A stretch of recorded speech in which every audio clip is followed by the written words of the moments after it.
going back in there. I have a friend in there alone, and I don't want to leave her in there alone.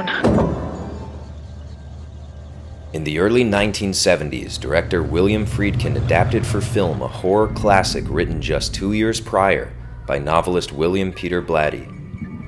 The story followed an 11-year-old girl suffering from a mysterious illness that would confound doctors to the point that priests were called in to examine the girl themselves. After determining that the girl was not in fact ill, but instead possessed by a malevolent demon, more serious measures were taken to cast the evil entity out and save the young girl's soul. The girl was Regan MacNeil, played in the film by the brilliant Linda Blair, who brought the story to life like no child actor had ever done before. So much so to the point that audiences flocked out of the theater vomiting in terror. It was instantly determined that this was more than a movie. It was an assault on the senses. And to this day, it's in top contention for the title of scariest film of all time. The year was 1973. The film...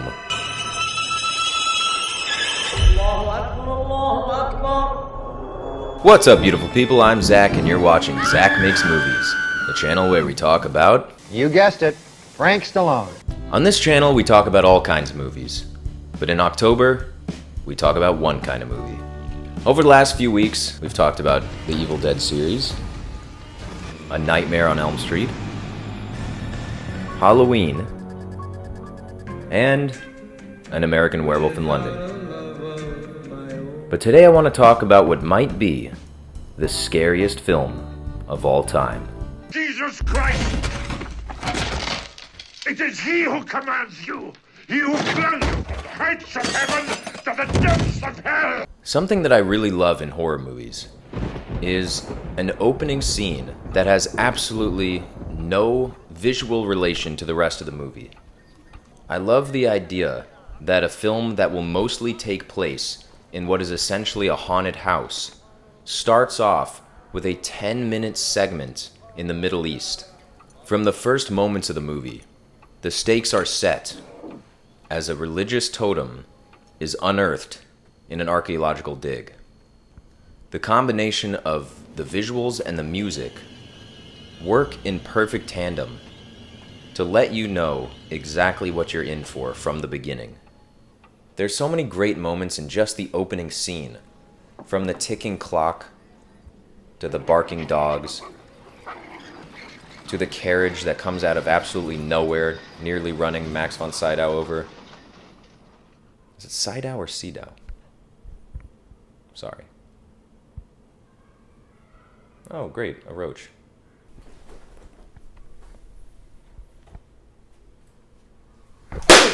Bitch. I need a young priest and an old priest.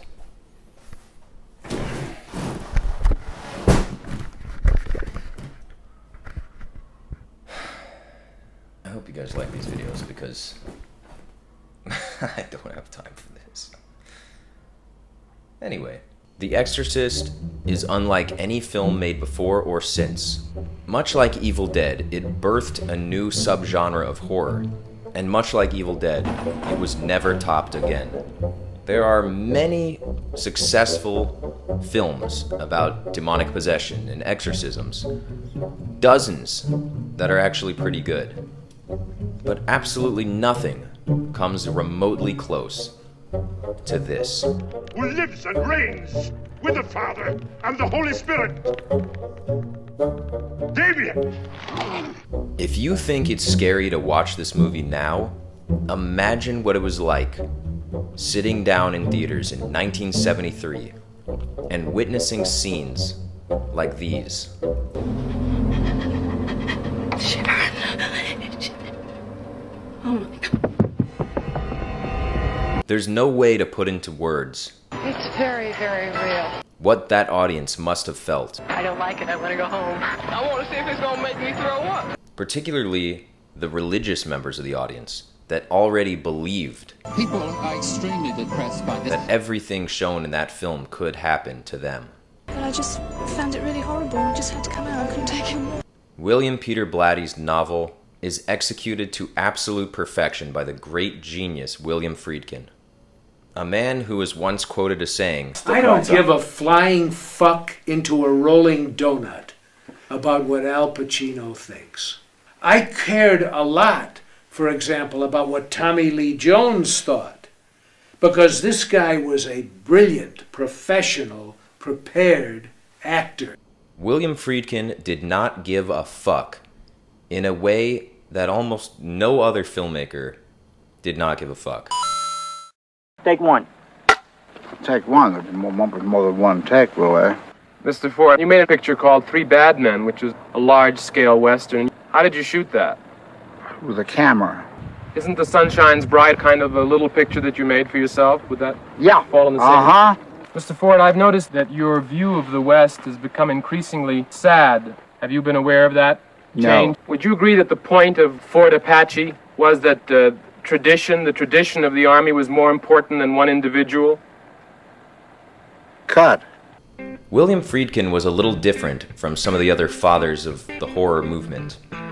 You look at people like John Carpenter, George Romero, Wes Craven. They all stayed relatively within that genre throughout their career. But not William Friedkin. Friedkin was known for films like The French Connection, movies that could not be more different from The Exorcist if they tried. But he wasn't a horror director. He was a cinematic genius. And the very fact that this was not his genre is why I believe this movie is And the very fact that this is not his genre is why I believe this movie is Jesus, I can't talk. And the very fact that this was not his genre is why I believe this movie is as successful as it is. He treated this subject matter with dignity, with respect, and with great care. It's not your average horror movie. As much as I love so many other horror directors, good God, as much as I love all these other horror directors I've mentioned, I don't think any of them could have made The Exorcist quite as well as William Friedkin. The movie is taken so seriously that it has to be believed as you're watching it. The pacing is such that you can slowly buy into the world without being thrust right into it. Some filmmakers would have made it where they go to The Exorcist first. And, how do you go about getting an exorcism? Some filmmakers would have made it where they go to the doctor first, and then they go to The Exorcist. But this movie... Well, the first thing, I'd have to get him into a time machine and get him back to the 16th century. Well, since we learned about mental illness, paranoia, schizophrenia, Miss McNeil, since the day I joined the Jesuits, I've never met one priest who has performed an exorcism, not one. In this film, even The Exorcist is reticent to perform an exorcism. Father Karason's my little girl. Then that's all the more reason to forget about exorcism. The church, before it approves an exorcism, conducts an investigation to see if it's warranted. That takes time. You could do it yourself. No, I couldn't. I need church approval, and that's rarely given. Could you see her? Yes, I could. I could see her as a psychiatrist, but I can't Oh, see not her. a psychiatrist. She needs a priest. They want to be completely certain that this is what is needed before putting this girl through such a harrowing experience. Now, certainly this movie is horrifying, but there's only one part that I don't like watching, and it's the scene in the hospital.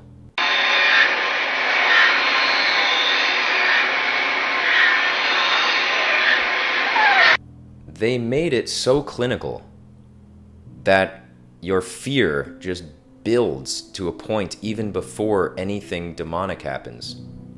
That by the time it does, you are crawling out of your skin. There's so many beautiful moments in the film. So many brilliant moments of writing and directing. One of my favorite things in this movie is the way they portray the devil and his ability to get into your head.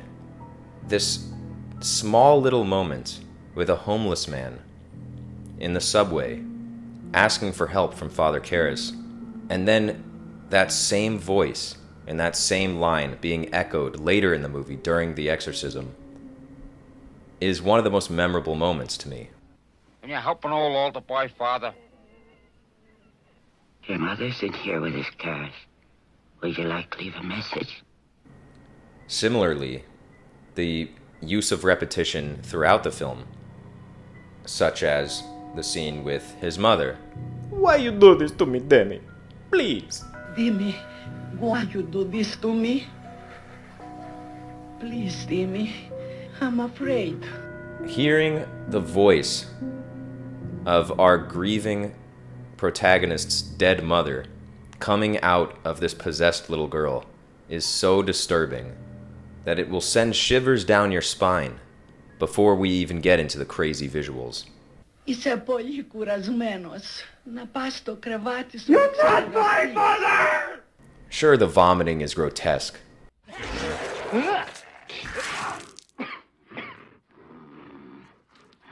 Sure, the spider crawl is horrifying. Oh my God. But it's things like this that I find really frightening. Keep me cockatoo cool, all together now, tie me kangaroo down. Another one of my favorite moments is when they're having the party downstairs. Hey, I think we've got a guest. Reagan comes down to have a little chat with some of the party guests. One of these guests is an astronaut, and she tells him, "You're gonna die up there." Very frightening. Very creepy. And if that's not enough, she pisses on the floor. Linda Blair is so phenomenal in this film. And even though they nearly broke her back, along with Ellen Burstyn's, the effects coupled with the incredible acting performances are what sell this movie. The quick cuts to Pazuzu are kind of hit or miss for me, but I love the resurfacing of the statue from the beginning of the film.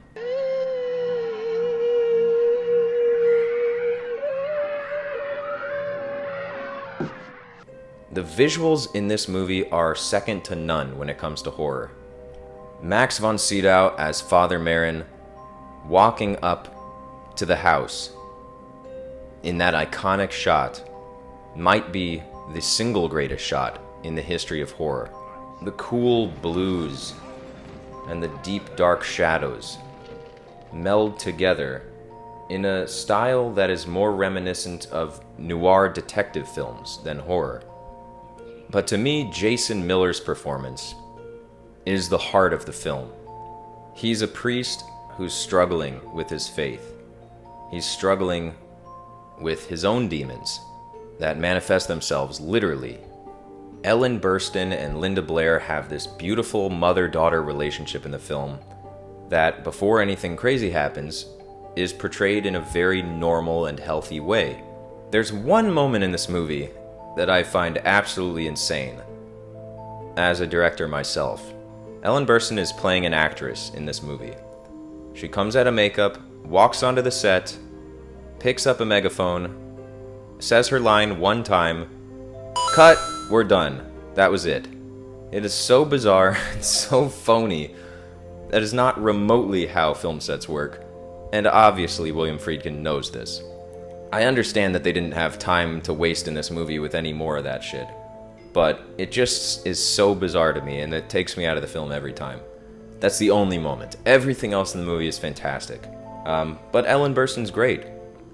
And Linda Blair is top 3 best child performances in a movie, alongside Henry Thomas in E.T. I don't care what the president says, he's my best friend, and you can't take him away. Okay, kid, you got the job. And Haley Joel Osment in The Sixth Sense.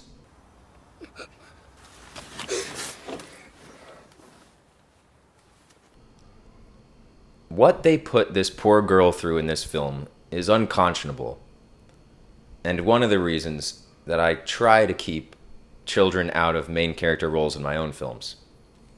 Not because it's so unbelievably expensive, it's because I'm such a good person. But there's no question that she absolutely nailed it. She's a super freak. She's super freaky. The facial expressions that she makes in this movie, along with her double, are unbelievably disturbing, horrifying, some might say. It's a quintessentially 70s movie reminiscent of films like Rosemary's Baby in 1968, and movies that weren't made by pedophiles. But as fantastic as the setup to this movie is, I think it's time that we get into the fun stuff. God the Son commands you. The dialogue in the exorcism scenes. The power of Christ that compels you. The power of Christ compels you. Have become a template for every single film since. And moments like this will remain etched in film viewers' brains forever. The power of Christ compels you. The power of Christ compels you. Oh, does it? Does it compel me? The power of Christ compels you. Does it, James? The power of Christ compelling me? Is that what's happening? The power of Christ compels you. Guess what? It's not that compelling. There are so many iconic moments in this section of the film, and I want to play just a few of them right now. Enjoy.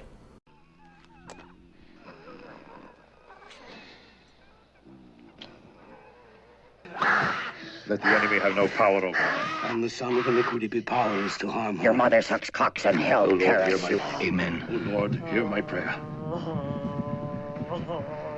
Father Karis. Gave to your holy apostles the power to tramp underfoot serpents and scorpions. To confront this. I'll never forgive Jason Miller for leaving Father Karras alone in that room. I don't know what he thought was going to happen, but it was bound to happen one way or another. Now, admittedly, I don't remember the sequel very well, but I definitely remember this.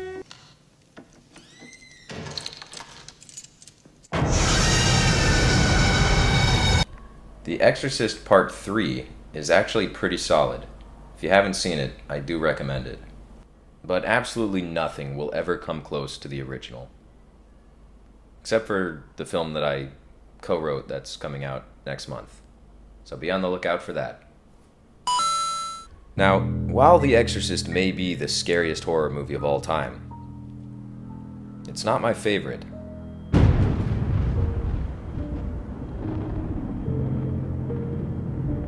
If you want to know what is, stay tuned and subscribe for more. Happy Halloween.